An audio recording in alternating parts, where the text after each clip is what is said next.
Why?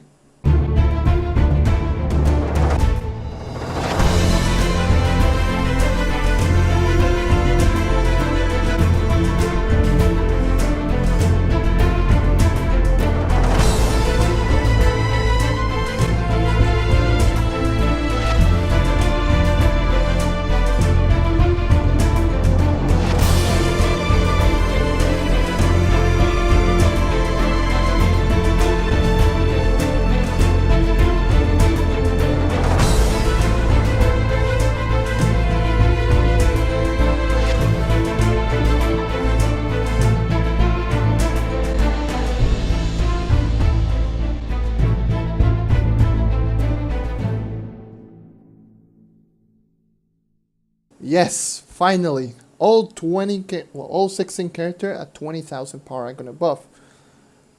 It's been a long grind, to be honest, and it's been hashtag rape all my gem dust and my gem boosters, but it's whatever. I wanted to get all my characters to 20,000 powering. That's one thing.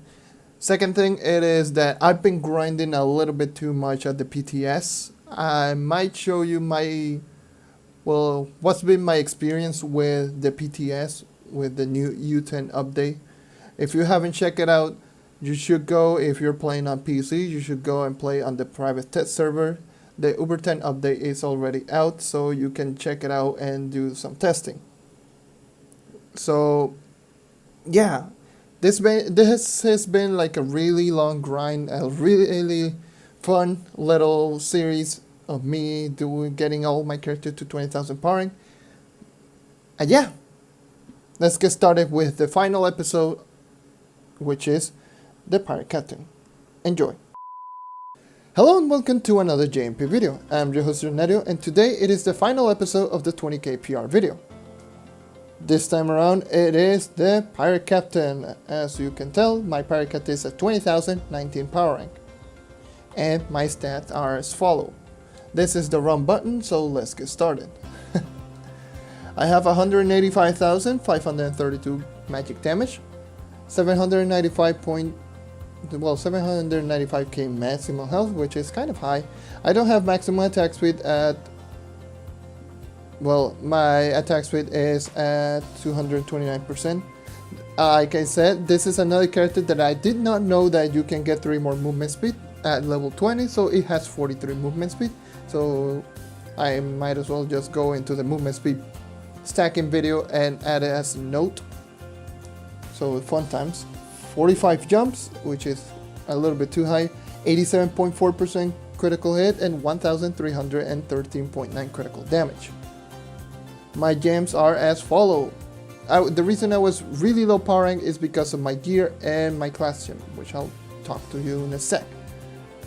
Right here I have a one of each pyro disc. It is an empower gems, it's one of each. It's alright. My class gem, this is my class gem. My class gem, it is a 2-star class gem. It has, I believe it's 1 of critical hit, 1 maximum health. You can tell that magic damage is 3,500, it's really bad. This stun burst, it is also a 1 of each. So you can tell why my magic damage is a little bit low and my crit hit is a little bit high. Even with this gem that I don't have any critical hit. But this one is a 2 maximum health, 1 magic damage. This one is a 2-1 crit damage. This one is a 2 crit damage, 1 crit hit, or I think it's like 3 crit damage. This one is a 2-1 magic, 2-1 magic, and 2-1 magic. And my gear are as follow. It is as follow.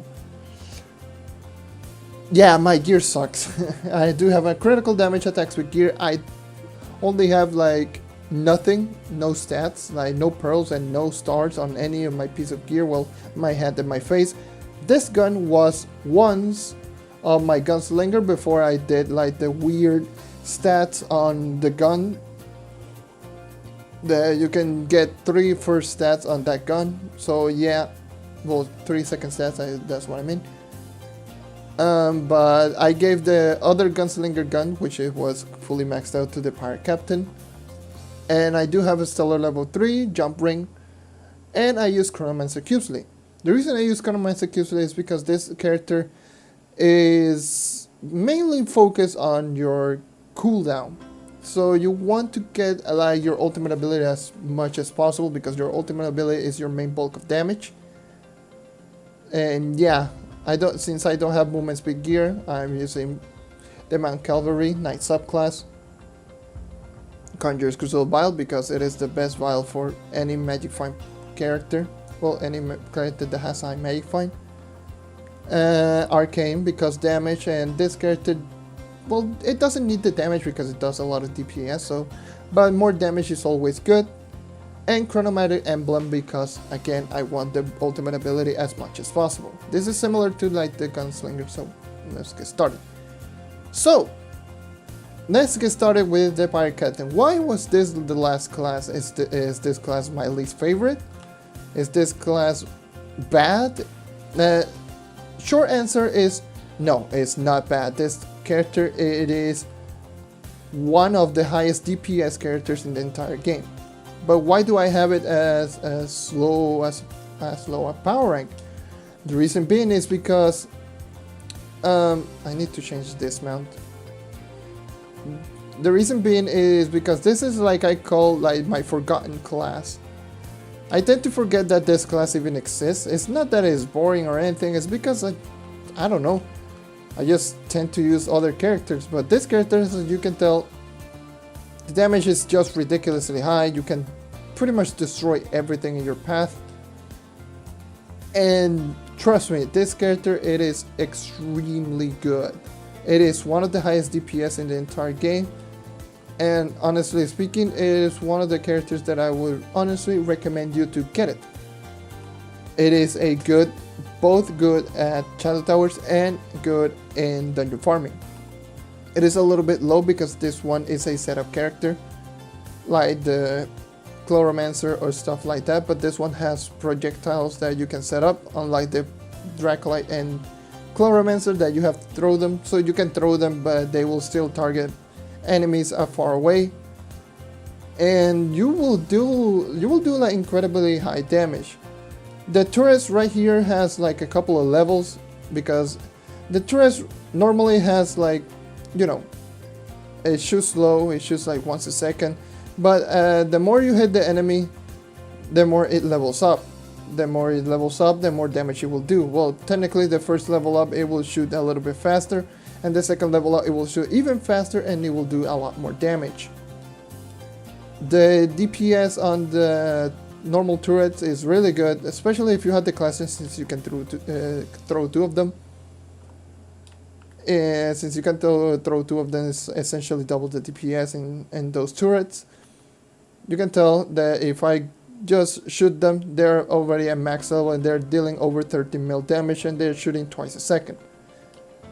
13 mil damage on my coefficient is around 6 times damage, if you don't know. So 6 times damage per shot. It is honestly on par with the ultimate ability. And speaking of the ultimate ability, let me throw my ult. Yeah, the ultimate ability does like 6.5. I'm like always, I'm just going to put like the multipliers on screen on this type of ability, like the ultimate ability and the max charge turrets. But you can tell the ultimate ability does incredible high damage. I believe the turret is more towards 5 times damage rather than 6. It's more towards the 5 times damage, and the turret is around the 6 times damage. And pretty much the DPS on this character is incredibly high. Since you can throw the 2 turrets, the ultimate ability, and this is without flash, and you can tell that the damage is just incredibly high. I don't know if this character is contended for the current speedrun meta. I would assume it is, because it is one of the highest DPS characters in the game, probably even the highest DPS of a solo character, probably a little bit lower than the Dracolite, but it definitely has more DPS potential than the Gunslinger. And the Gunslinger, the only reason the Gunslinger is better is because of the buff that you get from the Candy Barbarian ult and the Lunacy subclass. But this character is a really big contender. Reason being is, if you did not know, you can throw multiple ultimates at the same time. So if you're doing, let's say something like Shadow Towers, let's kill this enemy before I die like an idiot. If you throw your ultimate ability, you can pop Flask as much as possible and you can throw another one. Then you can pop Flask again and you can throw another one. And you can keep going and going and going and pretty much maintain like 3 to 4 turrets at the same time. And remember that pretty much one of them can shoot almost twice a second, but it's not twice a second, but at least like once a second. And once a second times 3 of them, plus 3 or 4 turrets. If you throw, let's say you throw 4 turrets, plus the if you throw 4 turrets plus the 2 turrets of the normal left trigger, you can dish out some incredibly high burst damage if you can maintain all those turrets. This character, it is amazing at any portion of the game. I wouldn't say it is a complete class because it is a setup class, and most setup classes aren't good at certain portions of the game, especially at end game farming. You can technically use this character for speed farming, but this character shoots kind of slow in the basic, and then you have to set everything up per dungeon. But since this character doesn't use any normal energy, so you don't use like energy regeneration, you can throw like your turrets at any dungeon, no problem, and you will get the high level no problem as well. The character does have incredibly high crowd control with any ability.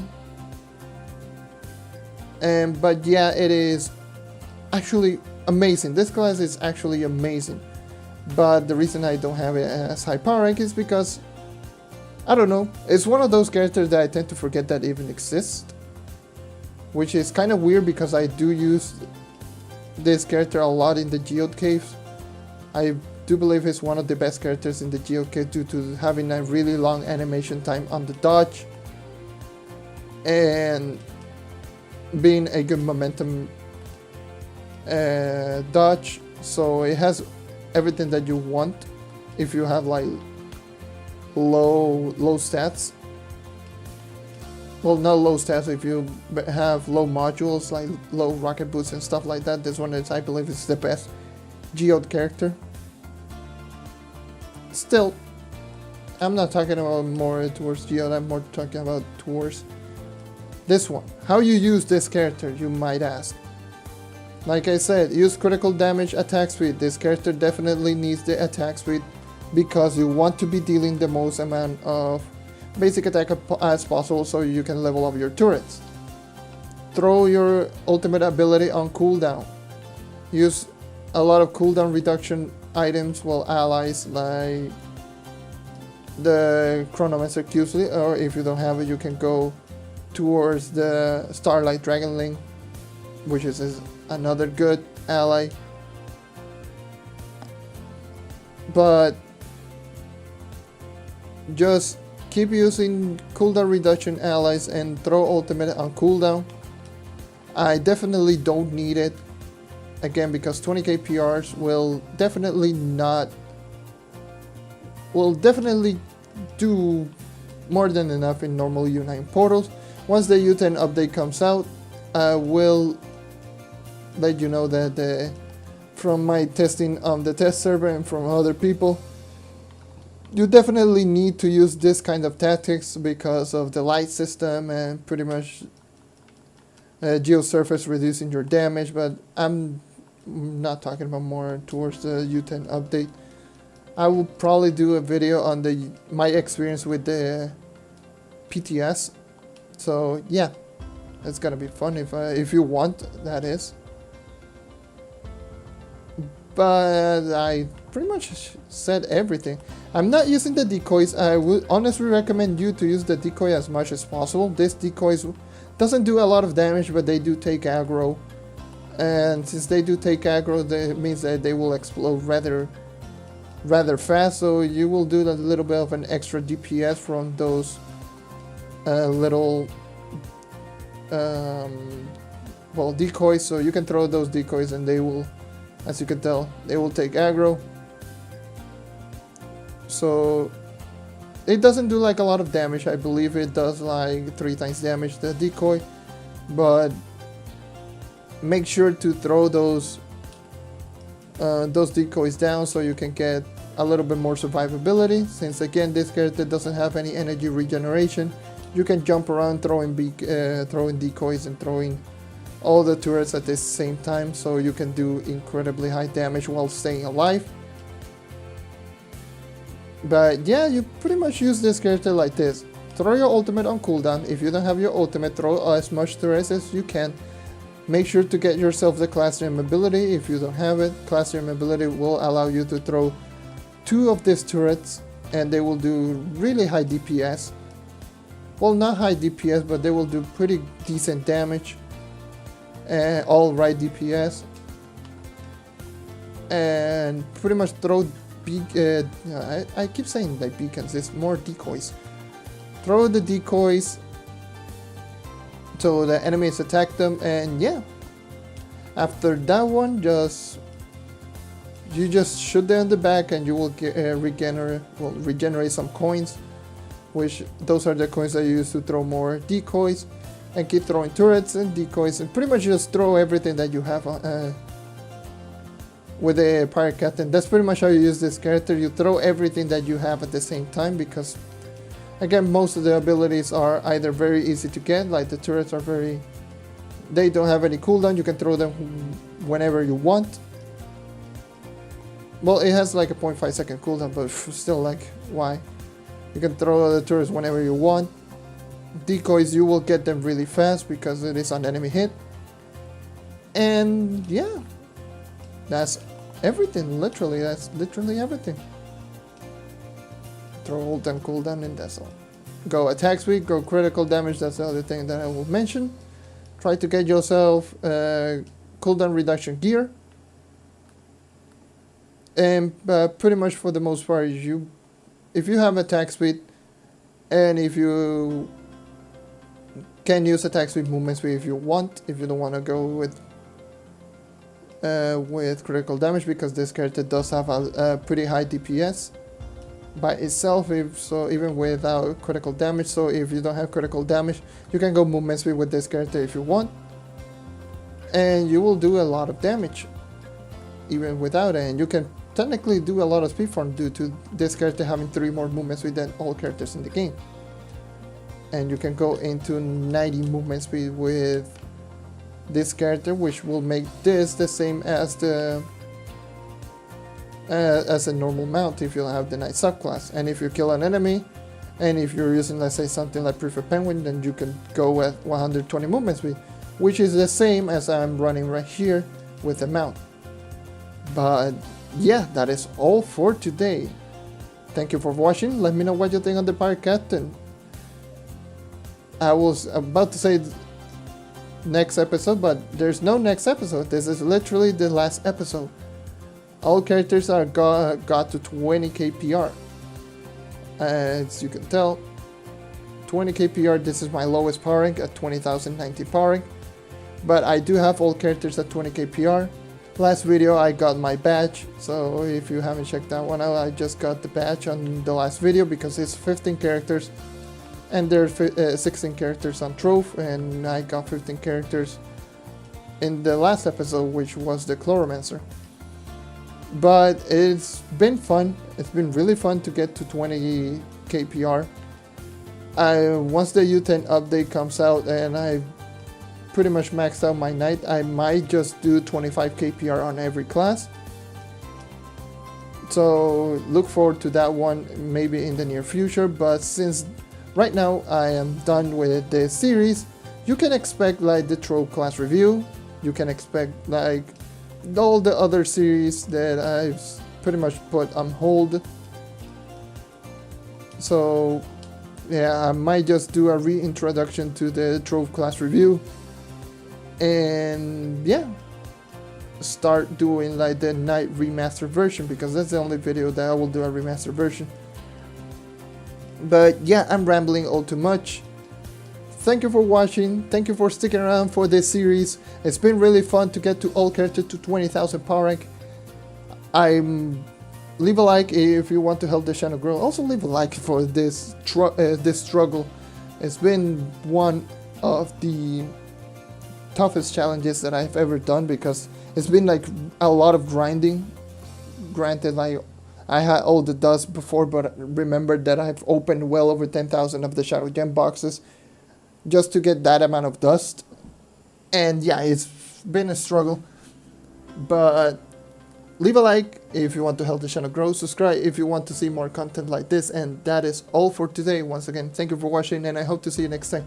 Take care and keep on hunting. And remember, this character is overshadowed by the Gunslinger, but remember, this doesn't mean that the character is bad. It's just that it's not as popular. It's still strong, and you will use this, and if you want to use this character, you can do incredibly high damage. That is all on this series. Farewell.